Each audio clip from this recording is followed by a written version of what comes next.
बिस्मिल्लाहिर्रहमानिर्रहीम। अस्सलाम वालेकुम नाजरीन, आप देख रहे हैं आवाज़। मैं हूँ बैरिस्टर एहतिशाम अमीरुद्दीन।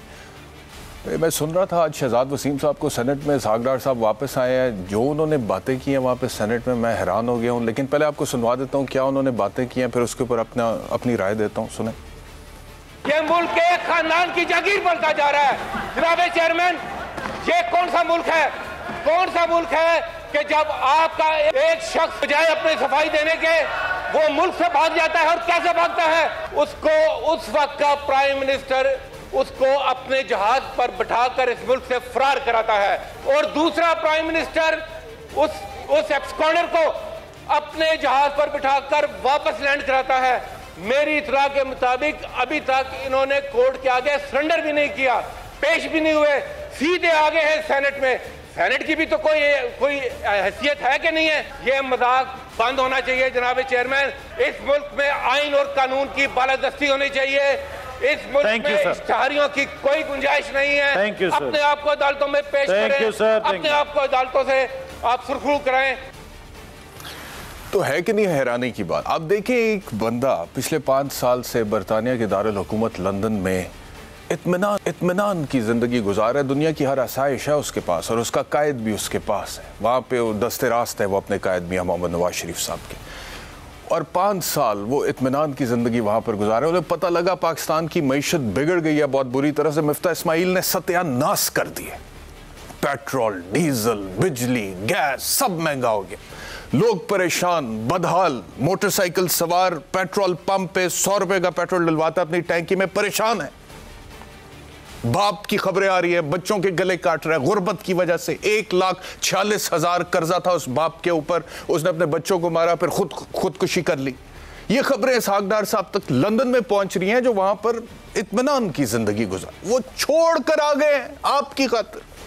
आप क्या बातें कर रहे हैं कि जी वो वजीर आजम के जहाज में गया था। वो वजीर आजम के जहाज में होना तो ये चाहिए था मेरी नज़र में। अब इस कुर्बानी का तकाजा ये था, एहतराम का तकाजा ये था कि होना ये चाहिए था कि ये जो वज़ीर आज़म के जहाज़ में इसहाक डार साहब वापस आए, ये नूर खान एयरबेस की बजाय कोई स्पेशल अरेंजमेंट किया जाता, कोई सेनेट में टेम्पररी रनवे बना के वहीं पर लैंड करता। इसहाक डार साहब जहाज़ से उतरने से पहले हलफ लेते, और उतरते साथ जब पहला कदम लेते तो दूसरा हलफ लेते वफाकी वजीर खजाना का। भाई कौम पे एहसान करने जा रहे हैं ना। मिफ्ता इस्माइल ने क्या किया है अब देखें। वो खुद उनका बयान है कि मैं आया हूँ 24 घंटे नहीं हुए, मेरी बरकतों से 9 से 10 रुपए डॉलर में कमी वाक़या हो गई, और 1350 अरब रुपए पाकिस्तान के बैरूनी कर्जे में कमी वाक़या हो गई। ये और बात है कि पिछले 5 महीने में पीडीएम की हुकूमत ने जो कर्जा हमारे सर पर चढ़ाया है वो 7,490 अरब है, जो सिर्फ पीडीएम की हुकूमत ने चढ़ाया, जो इसहाक डार के आने से एक दिन में 1350 अरब की कमी हो गई। तो ये इसहाक डार साहब की मेहरबानी है कि वो वापस आए हैं। क्या हो गया है, मतलब कि आप कहते हैं अदालती मफरूर है। भाई ठीक है, अदालती मफरूर कोई बंदा होता है, मुझे भी 16 साल हो गए वकालत करते हुए, लेकिन कोई बंदा अदालती मफरूर होता है और वो अगर 5 साल मुल्क से बाहर है तो फिर वो वापस आता है, तो आम तौर पर तो होता ही है कि एयरपोर्ट पे FIA इमिग्रेशन, क्योंकि ब्लैक लिस्ट में उसका नाम होता है, फौरी तौर पे उसको अरेस्ट कर लेती है। और अगर कोई हाई प्रोफाइल आदमी हो तो उसका हाथ पड़ता हो तो प्रोटेक्टिव बेल करवाता है पहले, ताकि एयरपोर्ट पर मैं अरेस्ट ना हूं। तो क्या हुआ, उन्होंने प्रोटेक्टिव बेल नहीं कराई। कोई आम आदमी है।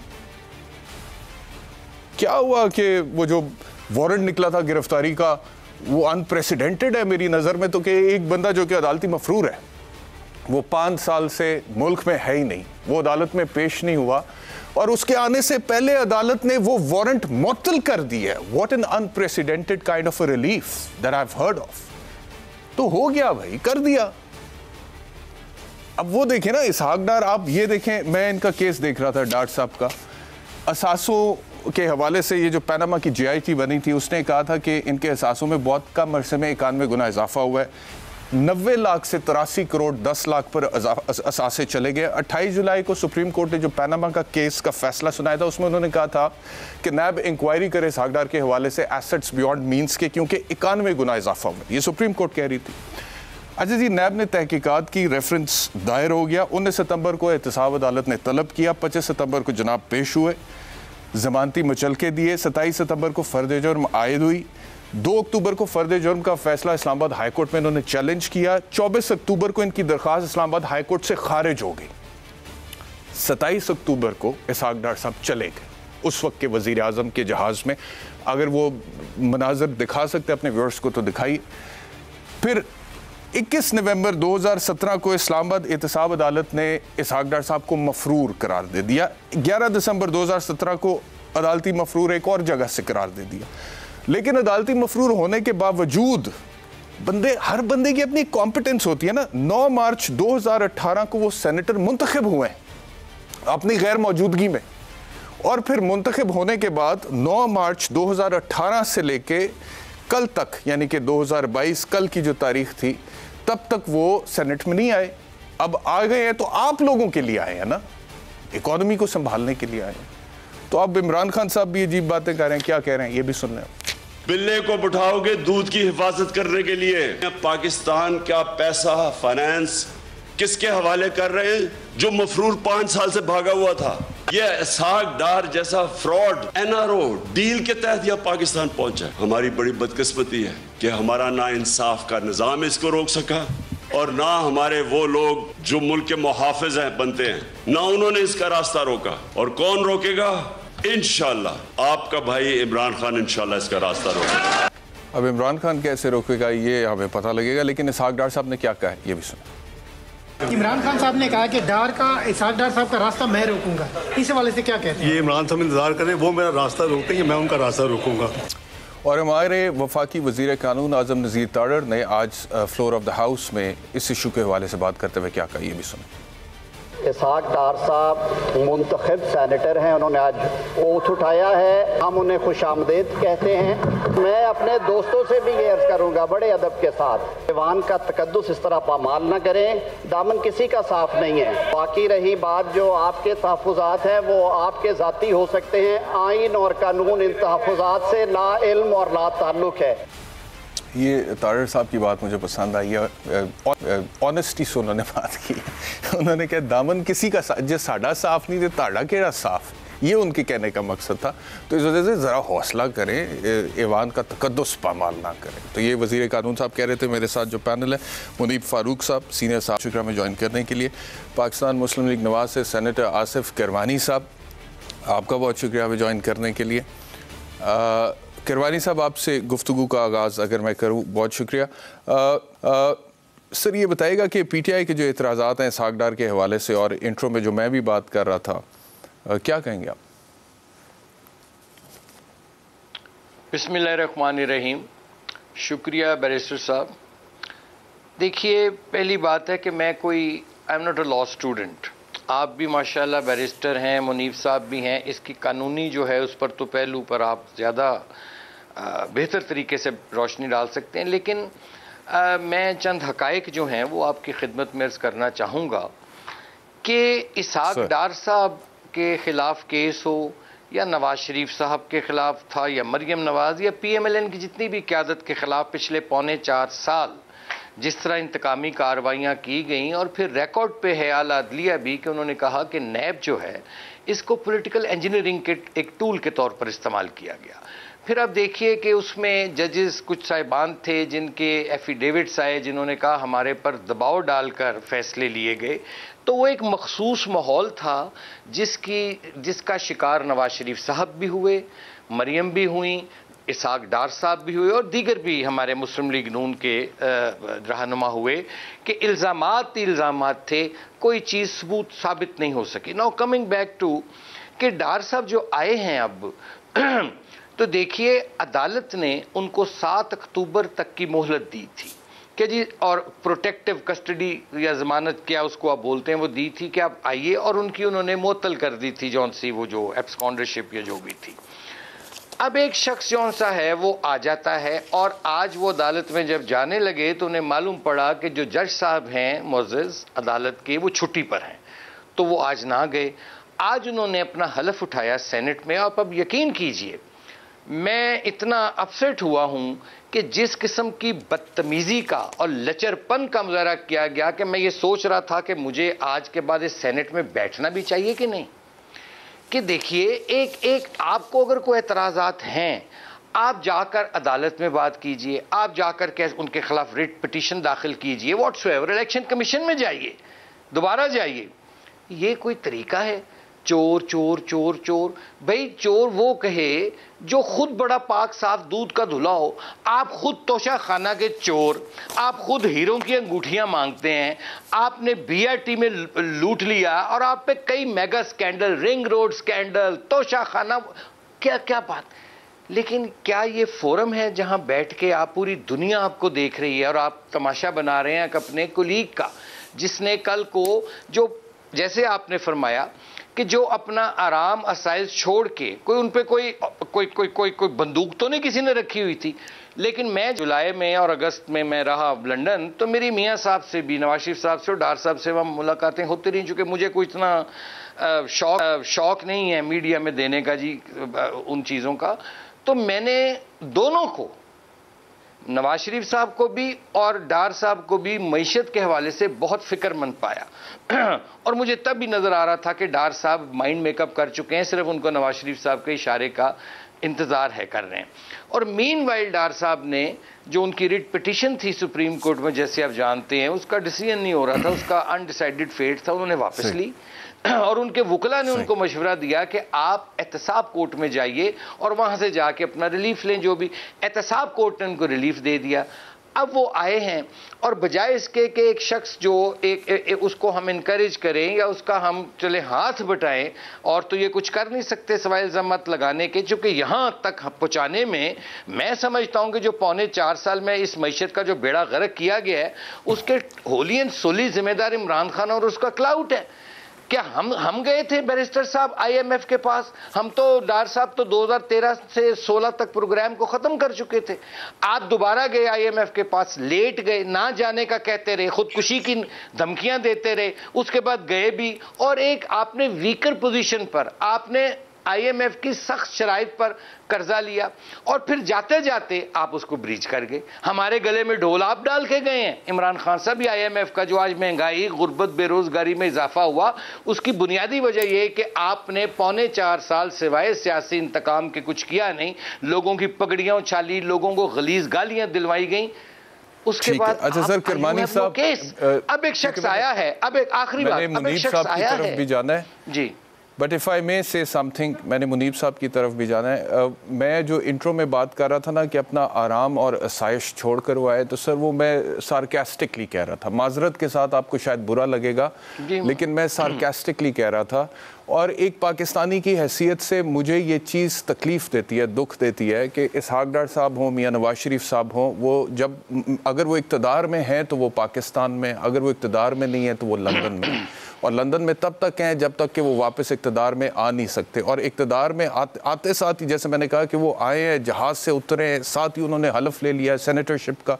अगले रोज़ अब वो कल ले लेंगे वफाकी वज़ीर ख़जाना का हल्फ। तो कहने का मकसद ये है कि एक आम पाकिस्तानी की फीलिंग ये होती है सर कि ये लोग क्या सिर्फ हम पर हुकूमत करने के लिए आते हैं, और बाद में जब अगर हुकूमत नहीं रहे, इक़्तिदार नहीं रहे, और अगर मिसाल है, मैं आपकी बात मान लेता हूँ, कुछ जगहों पे पॉलिटिकल इंजीनियरिंग हुई है, कोई एहतसाब नहीं हुआ, इंतकाम भी हुआ है, लेकिन फिर एक लीडर का काम होता है जिसने सिस्टम चेंज करना है। उसने उस सिस्टम के खिलाफ अगर वो खुद नहीं लड़ सकता तो वो कौम के लिए क्या लड़ेगा सर? वो कौम के मसाइल के लिए क्या स्टैंड लेगा? वो तो खुद अगर चला जाता है मुल्क छोड़ के, 5 साल वहां पर रहता है, वापस नहीं आता, देखता नहीं पीछे मुड़ के। यहाँ पे क्या हो गया? आपने कह दिया, चले मैं ये भी आपकी बात मान लेता हूं कि इमरान खान के 4.25 साल दौरे हुकूमत में मुल्क की मईशत का सत्यानाश हो गया, तो डार साहब तो पुरसकून वहीं पर बैठे हुए थे ना, नवाज शरीफ साहब भी अभी तक वहीं पर बैठे हुए हैं। अब जबकि उनको वो वारंट जो निकले थे वो सर मुअत्तल हो गए, which is an unprecedented relief as a lawyer, मेरी समझ में नहीं आता सर। बिकॉज यहाँ पर कोई आम आदमी अगर मफरूर हो जाता है अदालती, उसको तो FIA वो आता है, एयरपोर्ट इमिग्रेशन वाले ठक करके पकड़ते हैं, सीधा जेल भेजते हैं। और डार साहब आ रहे हैं और वो मुअत्तल हुआ है। What a relief sir, what a relief. तो कहने का मकसद ये है कि वो मैं जो गुफ्तगू कर रहा था वो थोड़ी तंजिया थी, लेकिन अब ये देखना है कि डार साहब आके करते क्या। मैं आपकी तरफ वापस आता हूँ जी, आप ले लें, एक जुमला बोलते हैं, फिर मैं मुनीब साहब की तरफ जाता हूँ जी। जस्ट वन जुमला। देखिए, मैंने पहले अर्ज किया, क्या नवाज शरीफ के साथ इंसाफ हुआ था? क्या डार के साथ इंसाफ हुआ? और आप देखिए माजी में आपको कई मिसालें पॉलिटिकल हिस्ट्री में मिल जाएंगी कि लोगों को जब इंसाफ नहीं मिला, उन पर अरसा हयात तंग कर दिया गया, तो लोगों ने कईयों ने जलावतनी खुद भी इख्तियार की। लेकिन नवाज शरीफ साहब तो एक वजूहात की बुनियाद पर गए, मेडिकल ग्राउंड्स पर गए, और डार साहब का भी जो इशू था जाहिर है उनके भी एक मेडिकल इशू भी था। और फिर बात यह है कि आपके मुल्क में, मुझे बताइए बैरिस्टर साहब, कोई इंसाफ है इस मुल्क में? क्या हुसैन शहीद सोहरवर्दी को इंसाफ मिला? अब मुझे देखें ना, फिर लंबी बात हो जाएगी। उसको इंसाफ मिला? जुल्फिकार अली भुट्टो को क्या इन लोगों को इंसाफ दिया गया? इन्हीं अदालतों ने कहा कि जनाब अली इसका रेफरेंस नहीं आप दे सकते। और लोग कहते हैं, आज भी लोग कहते हैं, वकला कहते हैं कि एक जुडिशियल मर्डर था भुट्टो का, जुडिशियल मर्डर हुआ भुट्टो का। ठीक हो गया, आप नवाज शरीफ को इंसाफ दिला दें। आप बैरिस्टर हैं, आप नवाज शरीफ को इंसाफ दिला दें, आप इसहाक डार को इंसाफ दिला दें, कोई मुल्क छोड़ के नहीं जाएगा। लेकिन जहां इंसाफ नहीं होगा, वो तो नबी करीम सल्लल्लाहु अलैहि वसल्लम ने कहा कि वहां से हिजरत कर जाओ। नबी करीम सल्लल्लाहु अलैहि वसल्लम का इरशाद है कि जहां तुम्हारे साथ नाइंसाफी हो रही हो, जुल्म हो रहा हो, हिजरत कर जाओ। कहने का मतलब ये है, ठीक है, मैं आपकी तरफ वापस आता हूं, मुनीब साहब को लेता हूं, मैं आपकी तरफ वापस आता हूं, किरमानी साहब आपकी तरफ वापस आता हूं। सर मैं आपकी तरफ वापस आता हूं। मुनीब साहब, वेरी इंटरेस्टिंग नैरेटिव जो बिल्ड किया है किरमानी साहब ने। उन्होंने कहा कि जी अगर कहीं पर जुल्म हो रहा है, इंसाफ हो रहा है, वहां से हिजरत कर जाए। मतलब कि वो मिसाल दे रहे हैं हजरत सल्लल्लाहु अलैहि वसल्लम की। तो क्या उस सिचुएशन को हम कंपैरिजन कर सकते हैं आज पाकिस्तान के मारूजी हालात को सामने रखते हुए? And the same example can we fit in upon Mian Nawaz Sharif और इसहाक डार उसी तरह से? पहला सवाल। दूसरी चीज, वो ये कह रहे हैं कि क्या इस मुल्क में अच्छा चलें आयतुल्लाह खुमैनी की ले लें। दूसरी चीज वो कह रहे हैं कि क्या इस मुल्क में इंसाफ है? क्या नवाज शरीफ को इंसाफ मिला? इसहाक डार को तो चले सर मिल गया ना, आप भी वकील हैं मुनीब फारूक साहब। I want to ask you, जो रिलीफ इसहाक डार साहब को मिला है, क्या वो एक्स्ट्रा ऑर्डिनरी रिलीफ नहीं है? मैंने कभी अपने 16 साल वकालत के करियर में किसी अदालती मफरूर को ऐसा रिलीफ मिलते हुए नहीं देखा कि वो 5 साल बाद फैसला करे कि हाँ मैं आता हूँ वापस पाकिस्तान के अदालती निज़ाम के सामने, अपने आप को सरेंडर करता हूँ, और उसके आने से पहले अदालत उसकी गिरफ्तारी के वारंट को मुअत्तल कर दे। And he is not even on a protective bail. जमानत तक उन्होंने, हिफाजती जमानत कराने की भी उन्होंने जरूरत ही महसूस नहीं की। तो इंसाफ इशराफिया को तो हमेशा मिला इस मुल्क में, हमेशा मिला। कभी मुश्किल वक्त आए, मियां नवाज शरीफ पर आए, मियां शहबाज पर आए, इसहाक डार पर आए, लेकिन सर ये क्या मुश्किल वक्त है जो 5 साल लंदन में उन्होंने गुजारे हैं, जिस तरह से गुजारे हैं, इत्मीनान से माशाल्लाह ऐशो इशरत की जिंदगी गुजारी। अब उसका कंपैरिजन एक पाकिस्तानी के साथ यहां पे करें जो मुश्किल वक्त गुजार रहे, जिसे इंसाफ नहीं मिल रहा थाने में, पटवार खाने में, और अगर वो PMLN का वर्कर है तो वो क्या डिजर्व नहीं करता कि PMLN का लीडर उसके साथ आकर यहां पर खड़ा हो? जो प्रॉब्लम्स उसकी हैं उसी तरह की प्रॉब्लम्स अगर लीडर की हैं तो वो यहां पर उनको फेस करे।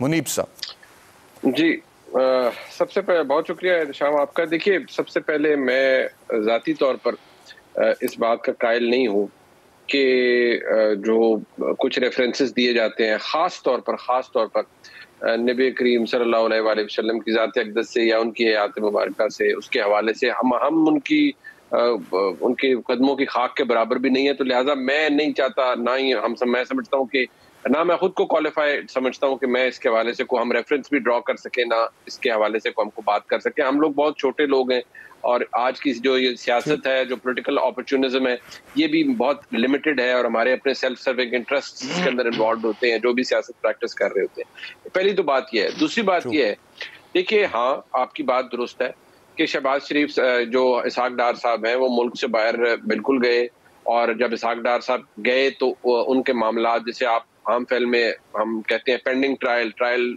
मामला चल रहे थे, वो अदालतों में पेश हो रहे थे, and one fine day he left the country, और फिर जारी बात है उनका स्टेटस वो था जो आपने बता दिया। अब देखिए, एक बात तो ये फैक्ट है कि इसहाक डार साहब आज से पहले क्यों नहीं आए, या इमरान खान साहब के दौर में क्यों नहीं आए? उस वक्त भी अदालत उनको, अगर दायमी वारंट उनका मुअत्तल किया गया तो वो अदालत ने किया, वो किसी इदारे ने तो नहीं किया, वो तो अदालत ने किया। वो क्यों नहीं वापस आए? जाहिर बात है कि वो एक हॉस्टाइल एनवायरनमेंट थी जिसके अंदर अगर वो आते तो जाहिर बात है, और जैसे आपने बताया वो एयरपोर्ट के ऊपर ही आम प्रैक्टिस तो यही है। अब इसहाक डार साहब के लिए कोई यहाँ पर हॉस्टाइल एनवायरनमेंट नहीं थी, मुस्लिम लीग नून लेड हुकूमत है, ये तो रियलिटी है। लेकिन देखिए, मैं इतनी बात जरूर कहूंगा कि हमारे मुल्क के अंदर जब हम, क्योंकि मेरी एज एन इंटरेस्ट आपका भी है, मेरा भी है, हम चलें कानून को अगर शौक से पढ़ते हैं या आप प्रैक्टिस करते हैं, मैं उसको पढ़ता हूं, तो इसी तरह हम तारीख को भी पढ़ते हैं। हमारे मुल्क का सबसे बड़ा मसला पहले से लेकर आज तक, फ्रॉम द डे वन, क्या है आज तक, वो ये है कि हमारे मुल्क में जिसका जो काम था उसने वो किया नहीं। ये इतनी लंबी बहस है, और जो सियासी पॉलिटिकल अकाउंटेबिलिटी है या ओवरऑल अकाउंटेबिलिटी हमारे मुल्क में क्यों फेल हुई है, या हमारे मुल्क में अदालती निजाम क्यों फेल हुआ है। हमारे मुल्क में इसलिए फेल हुआ है कि हमारे मुल्क के अंदर ही नजरिया जरूरत और फिर इस तरह के फैसले और मुतअद्दिद फैसले आए। ये फैसले पाकिस्तान में आए, ये फैसले इस तरह के जहां पर खास तौर पर मार्शल लॉज को वैलिडेट किया गया, या लोगों के लिए स्पेशल अरेंजमेंट्स किए गए, या स्पेशल स्पेस क्रिएट की गई। ये पाकिस्तान में हुआ, ये भारत में तो नहीं हुआ, ना ही वहां पर कोई मार्शल लॉ लगा। जाहिर बात है, जब आप सियासी जमातें बनाते हैं, एहतसाब के निज़ाम को मैनिपुलेट करते हैं, सियासी जमातों को बनाने के लिए, तोड़ने के लिए, लोगों की लॉयल्टीज तब्दील करने के लिए, तो फिर ऐसे हालात पैदा हो जाते हैं जहां पर स्पेशल एनवायरनमेंट क्रिएट होता है। अब हर कोई यहाँ पर, देखिए, नेल्सन मंडेला तो नहीं है, यहाँ कोई उस पाई की लीडरशिप तो मौजूद नहीं है जो लोग खड़े हो जाएंगे हक की राह में, जिसमें मैं और आप एक्सपेक्ट करेंगे कि भाई ये भी आम वर्कर की तरह खड़े हो जाएं और कैदोबंद की सोबतें बर्दाश्त करें और 15-15 साल पेंडिंग ट्रायल पड़े रहे। तो ठीक है, जब इंसाफ अल्लाह की जात देगी तो देगी। ठीक है, मुझे एक ब्रेक है ना मुनीब साहब, ब्रेक के बाद आप ही की तरफ आऊंगा। Take a break, after the break आपकी तरफ।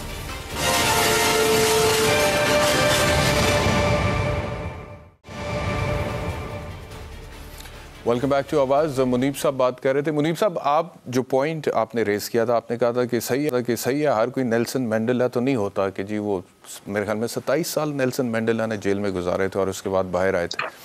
बात आपकी बिल्कुल दुरुस्त है, लेकिन सवाल ये भी है ना कि ठीक है, आप नेल्सन मंडेला नहीं है, आप वो कुर्बानी नहीं दे सकते, उस तरह से नहीं कर सकते। लेकिन मैं पाकिस्तान के पर्टिकुलर कॉन्टेक्स्ट में अगर आपसे सवाल पूछूं कि जब एक आम पाकिस्तानी जो है वो ये देखता है कि मुझे इंसाफ अगर चाहिए, मैं थाने में जाता हूँ, वहाँ पर जाकर SHO को मिलना मेरे लिए एक बहुत बड़ा चैलेंज है। वो मैं सिफारिश के बगैर, पहले मुझे बाहर वो गेट पे हवलदार रोकेगा, उसके बाद कोई मुझे ASI पूछेगा, फिर SI पूछेगा, फिर शायद SHO साहब, और ये होता है, मैंने देखा है सर, आपने भी देखा होगा ना, प्रैक्टिस है। SHO की अभी बात हो रही है, मैं कोई SP IG की बात नहीं कर रहा। और फिर वो सारा दिन बैठता है, फिर उसकी बात नहीं सुनी जाती, फिर कोई सिफारिश आ जाती है, फिर इंसाफ नहीं होता। अदालतों में लोग आते हैं, बहुत बहुत दूर से आते हैं, इंसाफ नहीं मिलता, केसेस लेफ्ट ओवर हो जाते हैं, वापस चले। दूसरी तरफ इसहाक डार साहब के लिए वक्ती तौर पर इन्वायरमेंट ख़राब होती है, और उनके खिलाफ जो केस बनता है वो ये होता है कि जी एसेट्स बियॉन्ड मीन्स हैं। आप ये बताएं कि 90 लाख के असासे से 83 करोड़ 10 लाख के असासे कैसे हुए हैं, जवाब दें। और वो जवाब दिए बगैर मुल्क से चले जाते हैं। फिर जब वो वापस आते हैं तो वही अदालत जो उन्हें अदालती मफरूर कहती है, और जहां पर उन्होंने जवाब देना था कि 91 गुना असासों में इजाफा कैसे हुआ है, वो उनके आने से पहले उनके वारंट्स मुअत्तल कर देती है गिरफ्तारी के। बहुत फर्क है, मतलब कि ठीक है, नेल्सन मंडेला मैं भी मानता हूं कि नहीं, लेकिन ट्रीटमेंट में बहुत फर्क है, डिस्क्रिमिनेशन आपको बड़ी नजर आती है इसमें। ये इंसाफ। देखिए शाम साहब, ये एक एनालॉजी है जो कि हम ड्रॉ करते हैं, लेकिन अगर आप किसी सियासतदान से पूछें, मैं तो जारी बात है चीजों को किसी और तरीके से देखता हूँ। ये बात आपके देखिए, डिस्पैरिटी या इनइक्वालिटी तो मौजूद है, वो तो मैं और आप इस पे 10 घंटे बहस करते रहे और मैं भी कंट्रीब्यूट करता रहूं, आप भी करते रहे कि इनइक्वालिटी तो मौजूद है।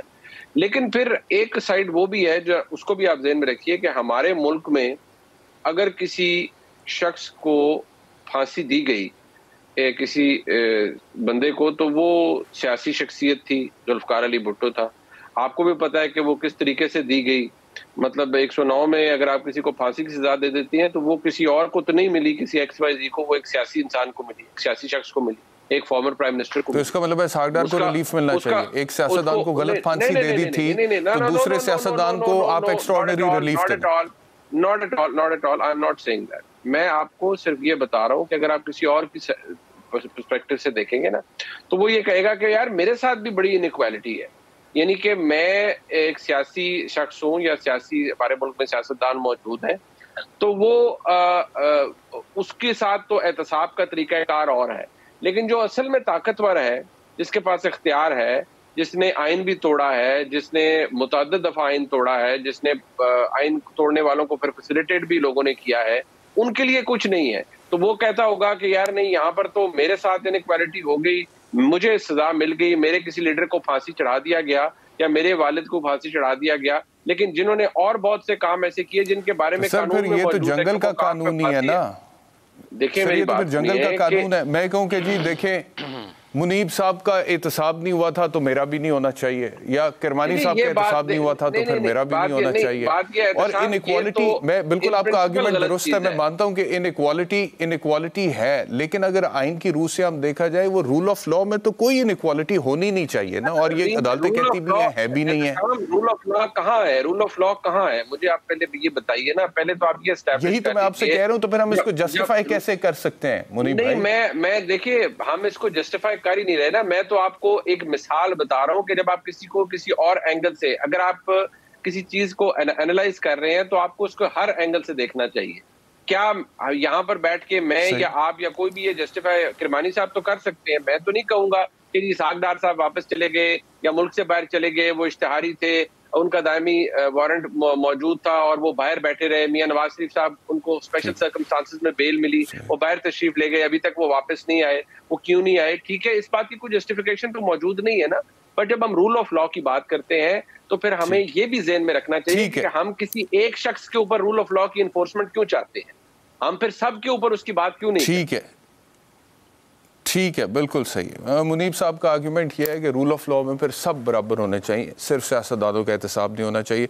किरवानी साहब, अब मुझे ये बताइएगा, अगर हम इस डिस्कशन में से अगर आप कुछ कहना चाहें तो ज़रूर कहिए, आपका राइट है, लेकिन अगर हम इससे उसके बाद इससे आगे भी कमेंट करें कि अब इसहाक डार साहब के वापस आने से इकॉनमी में क्या तब्दीली आने जा रही है, क्या रोड मैप है? देखिए बैरिस्टर साहब, गुजारिश ये है कि मैं ज़रा क्लैरिटी थोड़ी कर लूँ मुनीब भाई के लिए, कि जो मैंने देखें, हम उम्मती हैं नबी अकरम सल्लल्लाहु अलैहि वसल्लम के, तो उनकी जो ज़िंदगी थी, सीरत थी, वो हमारे लिए मशअल राह है। तालीमात जो हैं उन पर अमल हर मुसलमान जो है वो करता है और उसे करना चाहिए। मैंने उस कॉन्टेक्स्ट में ये बात की थी। अच्छा, अब now coming back to your question sir, गुजारिश ये है सर अब कि इकॉनमी के हालात आपके सामने हैं, मईशत जैसी है, जहां पहुंची है। अब मैं यहां बार बार एक at the cost of repetition कहूं कि जी किन लोगों ने यहां पहुंचाई, एवरीबडी नोज दैट, कि अपनी तारीख के किनों ने पाकिस्तान बनने से लेके अब तक इतने कर्जे नहीं लिए जितने लिए गए इमरान खान साहब की गवर्नमेंट में। कहां नजर आए, कहां लगे, छोड़ दें अब इस बहस को। पाकिस्तान इस वक्त एक इकनॉमिक क्राइसिस में है, एक चैलेंज है, और अब हमें उसका फेस करना है। इसमें मिफ्ता इस्माइल को मैं यहाँ ज़रूर उसकी अप्रिशिएट करूंगा, क्योंकि मैं उन लोगों में से नहीं हूं कि जो कहें हाँ जी बस जी सारा मलबा उस पर डाल दो। उसने मेहनत की, मैं समझता हूं अपना जितनी उसकी समझ थी, जितनी उसकी एक्सपर्टीज थी, जितनी उसकी अल्लाह ताला ने उसको हिम्मत दी, उसने पाकिस्तान को इस दिवालिये से निकाला। अब मसला ये आ रहा था कि पब्लिक में एक परसेप्शन ये जा रहा था जी कि मिफ्ता साहब जो हैं वो तो एक पॉलिटिकल नहीं है, उनकी क्या इसको कहते हैं मेकअप जो है, और दूसरा उनसे महंगाई हो गई बड़ी। हालांकि आम पब्लिक जो है वो ये निटी ग्रिटी नहीं समझती आईएमएफ की। उसको कहे ना जाके कि इमरान खान ये गले में हमारे आईएमएफ का तौक डाल गया है बड़ी वीकर पोजीशन पे, और उनकी टर्म्स एंड कंडीशन, वो कहते हैं नहीं जी छोड़ो जी, मेहनते हुई 100 रुपया ज़्यादा पेट्रोल पौना पै रहा है, मेरा घ्यो दिया कीमत होगी, आटे दिया कीमत होगी। ये चीज़ें वो हैं जो एंड यूज़र जो है वो नहीं समझता, और स्पेशली जो गरीब और मुतवस्सित तबके का। अब उसमें चूंकि माजी का तजुर्बा हमने ये देखा था कि क़यादत ने ये देखा कि माजी में 2 दफ़ा ख़ुसूसन जब क्राइसिस आए, एक दफ़ा जब पोस्ट न्यूक्लियर जो हुआ पाकिस्तान ने धमाके किए और उसके बाद सैंक्शंस लगी, फिर 2013 में जो हालात थे और जिस तरह डॉलर को भी कंट्रोल किया डार साहब ने और मईशत को भी उन्होंने उन क्राइसिस से बाहर निकाला। तो हमारा ये ख्याल था, क़यादत का ये ख्याल था कि अब टाइम आ गया है कि डार साहब के पास इल्म भी है और हिलम भी है, यानी तजुर्बा भी है। मिफ्ता इस्माइल साहब के पास इल्म था, ज़रूर था, लेकिन उनका उतना तजुर्बा नहीं है एज़ कम्पेयर टू डार साहब। और डार साहब ने ये अप्स एंड डाउन पाकिस्तान की इकॉनमी के देखे हैं। तो सर पहले ही हमें तजुर्बेकार फाइनेंस मिनिस्टर दे देते वो जो आप कर्जे की बात कर रहे हैं, मैं आपसे यही अर्ज कर रहा था ना, इंट्रो में भी मैं बात कर रहा था कि 5 महीने में मिफ्ता इस्माइल के दौरे हुकूमत में 7,490 अरब कर्जे चढ़े हैं। पीटीआई की आप बात कर रहे हैं, कर्जों की उन्होंने भी लिए थे अपने दौर में, लेकिन रवा माली साल में 9 माह में पीटीआई ने 4,307 अरब रुपए कर्जा लिए 9 माह में, और आपकी हुकूमत ने 5 माह में 7,490 अरब रुपए कर्जा लिया है। आप लोग हर माह 1,871 अरब कर्ज ले रहे थे, पीटीआई वाले हर माह 478 अरब रुपए कर्ज ले रहे थे। पहली डार साहब को ले आते। अब मैं अब आपको अर्ज कर दूं बड़ी क्विकली इसका बैरिस्टर साहब कि एक तो जैसे जितना ज़्यादा डैमेज है उसको ज़्यादा उसके लिए काम करना पड़ता है, उतना ही उसका मैग्नीट्यूड रिपेयर का भी उतना ही ज़्यादा होता है जितना डैमेज मैग्नीट्यूड होता है। लेकिन मैं अर्ज ये और करना चाहता हूं, देखिए अब 2 रास्ते फिर आपके पास हैं। हम मिसालें तो देने में बड़ी देते हैं, चाइना की देता है कोई मिसाल, कोई कहीं की देता है, तो फिर देखिए सर आखिरी चंद सेकंड्स है, मुझे सिर्फ क्विकली इतना बता दें, कोई डार साहब अनकरीब अवाम के लिए कोई खुशखबरी देंगे, कोई पेट्रोल सस्ता होगा? इंशाल्लाह मुझे उम्मीद है कि डार साहब के आने से, जैसे डॉलर देखें 2 दिन में वो 10 साढ़े 10 रुपए नीचे आ गया है, तो इंशाल्लाह ताला आई एम वेरी होपफुल कि डार साहब जो हैं वो ज़ाहिर है रीनेगोशिएट करें या जैसे भी करें, उनको आता है, तजुर्बा है, तो इंशाल्लाह ताला मुझे उम्मीद है कि पाकिस्तान के माशी हालात आहिस्ता आहिस्ता 2-4 महीनों में। किरवानी साहब बहुत शुक्रिया हमें ज्वाइन करने के लिए। ब्रेक लेते हैं, आखिरी में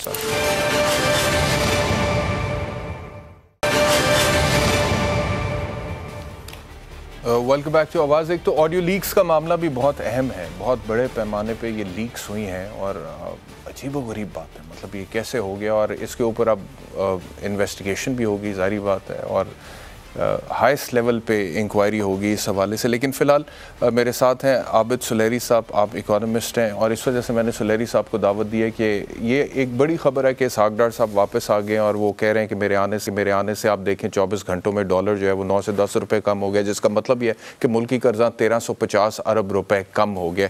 तो आबिद सुलेरी साहब, ये इसहाक डार साहब की आने की बरकत है कि एकदम डॉलर कम हो गया, ये क्या हुआ है और ये इसी तरह आगे चलेगा?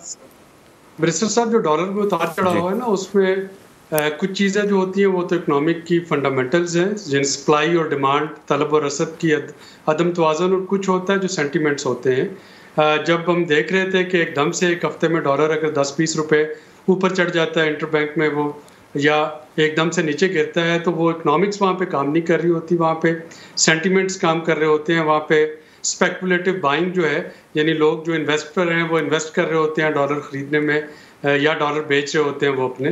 तो डार साहब के आने की खबर के साथ ही थोड़ा सा जो इन्वेस्टर्स थे उनको ये ख्याल आया कि उनका ट्रैक रिकॉर्ड को देखते हुए कि डार साहब बाय हुक और क्रुक वो रुपए की कदर जो है उसमें बेहतरी लाने का पोटेंशियल उनमें मौजूद है। तो फौरी तौर पे हमने देखा कि इन्वेस्टर्स ने अपने डॉलर्स जो हैं वो सेल करने शुरू किए, और एक पॉजिटिव सेंटीमेंट जो है वो भी आपको देखने में मिल रहा है कल से, कि आपकी जो स्टॉक एक्सचेंज है उसमें भी पॉजिटिविटी देखने में आई, रुपए की कदर में भी बेहतरी हुई। तो वो उसमें इनडायरेक्टली ये जो एक खबर आई कि एक ऐसा शख्स वज़ीर ख़जाना आ रहा है जिसकी पॉलिटिकल ओनरशिप पार्टी में मौजूद है। मिफ्ता साहब ने बहुत हार्ड वर्क किया, लेकिन मिफ्ता साहब के साथ जो प्रॉब्लम आ रहा था वो ये था कि ना तो उनको कैबिनेट में उस तरह से ऑन किया जा रहा था, ना उनको पार्टी में ऑन किया जा रहा था, और ये चीज़ उनकी जो मल्टीलैटरल और जो बाईलैटरल जो हमारे डेवलपमेंट पार्टनर्स हैं इंक्लूडिंग IMF, उनके साथ मुज़ाकरात में बड़ा हर्ट कर रही थी। यानी कैसे एक ऐसे वज़ीर ख़जाना पे एतमाद किया जाए जो जब अपनी काबीना में बैठेगा तो काबीना उसके फैसले को अपोज कर दे, या वज़ीर आज़म उसके। सुलेरी साहब, ये भी बताइएगा कि पिछले हफ्ते जब मैं प्रोग्राम कर रहा था इकोनॉमी के हवाले से, तो मैंने कुछ फिगर्स शेयर किए थे उस टाइम पे कि पेट्रोल की कीमतें जो वसूल हो रही है अवाम से, उसमें इजाफी वसूली हो रही है पर लीटर, मेरे ख्याल में 64 रुपये के करीब थी, जो हमने डिस्कस किया था, दिखाया था, स्टेटिस्टिक्स सामने रखे थे। तो ये डार साहब के आने से आपको लगता है कि वहाँ पर भी कोई रिलीफ आएगा? ये देंगे अवाम को रिलीफ? देखिए, रिलीफ उसी सूरत में कंटिन्यू रहेगा या आएगा अगर आलमी मंडी में तेल की कीमतें जो हैं वो कम होती रही। आज की जो तेल की कीमतें हैं वो तो $92 पर है ना अब? जी, तो $119 से $92 पर तो चली गई। नहीं सर, ये और कम हो गई है, इस वक्त तकरीबन $80 के गिरजे होवर कर रही हैं। तो अगर ये कीमतें जो है ये कम रहती हैं तो वहाँ पे हुकूमत के पास गुंजाइश होगी कि IMF के साथ किया गया वादा भी पूरा कर ले, यानी वो जो $10 मैं आपसे अर्ज करूँ सुलेही साहब, पिछले हफ्ते तक जब मैं प्रोग्राम कर रहा था तो the last I checked it was $91-92 पर बैरल। आप कह रहे हैं कि $80 पे चली गई है, तो फिर तो बहुत कम होगी ना 119। हाँ, तो मजीद कम होगी। इस वक्त पूरी दुनिया में जो रिसेशन का, बल्कि एग्जैक्टली जब मैं आपसे बात कर रहा हूँ तो इस वक्त ब्रेंट की जो कीमत है वो $85.99 पर बैरल है, और जो क्रूड की कीमत है WTI क्रूड की वो $78 पर बैरल है।